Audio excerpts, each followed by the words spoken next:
لما منجتمع مع ناس حلوين بمواقف حلوة، بضحكة حلوة، بأكلة طيبة وحلوة، بمزحة لطيفة. بالسلامة خيت. اهلا وسهلا ابوي. متزوجة حضرتك؟ متزوجة. احساسي جوزي انه يطبخ. اردني بيطبخ واشطر بالطبخ. كل شيء. مصري اصيل ما بيطبخش خالص. عبر كل دول الوطن العربي من المحيط إلى الخليج.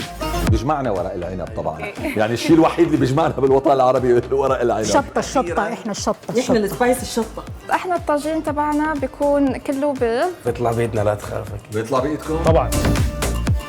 برنامج طبخة الألف، طبخة الألف التي تبدأ بطبخة وتنتهي بألف. بكل حلقة عنا 1000 وجبة لحتى تصير طبخة عملاقة بالطعم أكثر من 1000 صائم بكل حلقة. بهذا الشهر الفضيل، شهر الخير وشهر العطاء، رح نستقبل ناس حلوين. أنا بعطي نقطة إضافية بالعلامات. علف. معقول الستات بدهم ياخذوا كل شيء. كونوا معي وخلونا نكمل مشوار طبخة الألف. باسم ياخور. رمضان كريم.